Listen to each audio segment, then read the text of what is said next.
देखो 19 तारीख की सेकंड पारी के आज पेपर की बात करेंगे। अपना जीएस पोर्शन में वही अपना 5 क्वेश्चन आया था, सिलेबस में 5 ही क्वेश्चन था। 19 तारीख का फर्स्ट पारी का सॉल्यूशन करा दिया है। तो ठीक है, 19 तारीख की सेकंड पारी की बात कर लेते हैं। देखो पहला क्वेश्चन है कि मानव शरीर में वसा के पाचन के लिए, तो वसा के पाचन के लिए लाइपेज वसा को वसीय अम्ल में बदलता है, और एमाइलेज आपको पता कार्बोहाइड्रेट का विघटन करता है। पेप्सिन और ट्रिप्सिन, बी और सी ऑप्शन, ये किसके काम आते हैं? ये प्रोटीन का पाचन करते हैं। और एक क्लास में बताया था, एक क्वेश्चन देखो स्टार भी लगाया था कि लाइपेज एंजाइम के बारे में पूछेगा, देखो स्टार लगा हुआ है कि वसा को वसीय अम्ल तथा ग्लिसरॉल में कौन बदलता है? लाइपेज। ये क्लास में बता दिया था। ठीक है, तो ये एज इट इज क्वेश्चन उठा है। नेक्स्ट क्वेश्चन की बात कर लेते हैं कि यदि किसी जीन विशेष के दो एलील समान हैं, दो समान एलील है, तो उस जीन युग्म को क्या कहा जाता है? समयुग्मजी कहा जाता है। जबकि विषम युग्मजी में क्या कहा जाता है कि दो एलील तो होते हैं लेकिन असमान होते हैं, जैसे आर और आर, जिसमें कैपिटल आर क्या होता है कि बीज का राउंड है, और स्मॉल आर बताता है कि झुर्रेदार बीज है। देखो एक क्लास में बताया था आपको, देखो क्लास चल रही है ऑनलाइन। तो समयुग्मजी कहलाता है ये किसी गुण के एक समान एलील वाला जीव समयुग्मजी कहलाता है। देखो इसमें कैपिटल आर आर है, युग्म पादप है। आर आर का मतलब होता है राउंड, जिसका बीज राउंड होता है, और स्मॉल आर का मतलब होता है झुर्रीदार। और विषम युग्मजी में क्या बताया था कि एक जीव के दो एलील असमान हो, और क्वेश्चन में क्या पूछा है? समान। तो समान का मतलब होता है कि समयुग्मजी होगा। ये भी क्लास में हो गया था क्वेश्चन अपने पहले ही।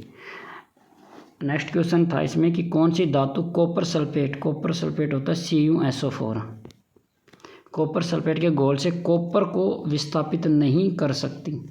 देखो विस्थापित कौन करता है? जो अधिक क्रियाशील धातु है ना, वो कम क्रियाशील धातु को विस्थापित कर देती है। तो कॉपर के नीचे होता है Hg, Ag और Au, सोना, Au, ये चार धातु हैं। तो कॉपर के नीचे कौन सी धातु है? Ag, Hg, Ag, Au। ये विस्थापित नहीं कर सकती कॉपर को, क्योंकि कम क्रियाशील, और कम क्रियाशील कभी भी अधिक क्रियाशील को विस्थापित नहीं करती। तो कॉपर को देखो इसमें जस्ता कर सकता है, लोहा कर सकता है, एल्यूमिनियम कर सकता है। Ag मतलब होता है चांदी, ये नहीं कर सकती क्योंकि चांदी कम क्रियाशील है। आवर्त सारणी में ऊपर से नीचे की तरफ जाते हैं तो क्रियाशीलता कम होती है। तो Hg, Ag, Au इनकी क्रियाशीलता कॉपर से कम होती है। ठीक है, नेक्स्ट क्वेश्चन की बात कर लेते हैं। रोगों का मिलान करना है, ये तो फर्स्ट पारी में भी आया था मलेरिया के बारे में। तो मलेरिया है प्रोटोजोआ, मलेरिया। एड्स होता है विषाणु, और टाइफाइड होता है जीवाणु। हाथी पाव क्या है? कृमि है। तो देखो इसको मिला लेते हैं। ए में क्या किया हमने? थर्ड किया है। ए में थर्ड इसमें नहीं है, ना ही इसमें है। सी और डी में है। बी में अपना ऑप्शन है 4, तो बी में इसमें नहीं है, ये ऑप्शन होगा, डी आंसर होगा।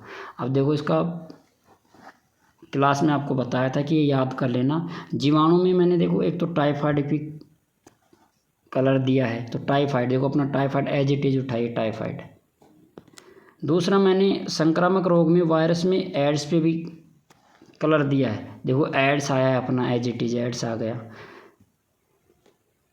तीसरा टाइफाइड पे मैंने यहाँ पर कलर दिया है, देखो अगर मलेरिया पे दिया है प्रोटोजोआ में, मलेरिया अपना ऑप्शन में आया है, देखो बी ऑप्शन में मलेरिया है, ये मलेरिया। तो सारे ऑप्शन एज इट इज उठे हैं क्योंकि अपने क्लास में बात कर ली थी। इसमें देखो असंक्रामक में ये भी बताया था कि कैंसर, हृदयाघात, रिकेट्स ये असंक्रामक रोग है। तो ये क्लास में अपनी बात हो चुकी थी पहले, कोर्स के टाइम में बताया था।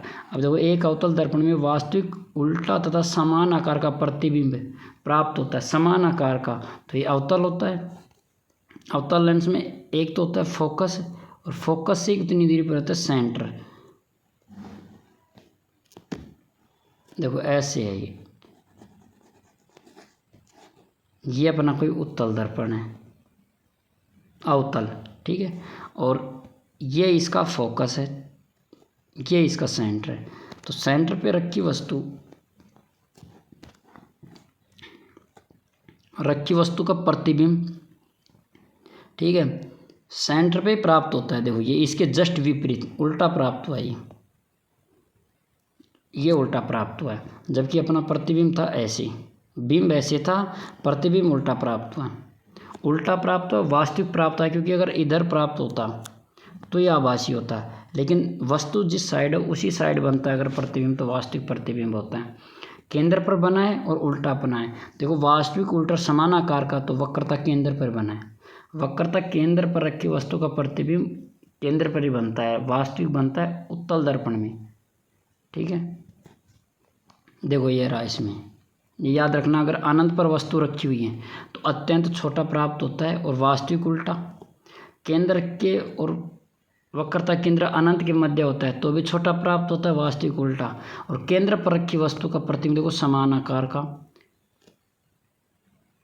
और वास्तविक और उल्टा प्रतिबिंब प्राप्त होता है, तो वक्रता केंद्र पर ही समान आकार और उल्टा प्रतिबिंब प्राप्त होता है। ये क्वेश्चन बोल रहा है। एक आभासी कब बनता है? आभासी प्रतिबिंब बनता है जब फोकस और ध्रुव के मध्य यहाँ कोई वस्तु रखी हुई है, यहाँ, तो इसका प्रतिबिंब बनता है इधर, आभासी बनता है ध्रुव और फोकस के मध्य। बाकी सभी का वास्तविक बनता है, उल्टा बनता है। तो ये क्वेश्चन थे अपने 5 क्वेश्चन जो सेकंड पारी में आए थे, सॉल्यूशन समेत दिखा दिए। ठीक है।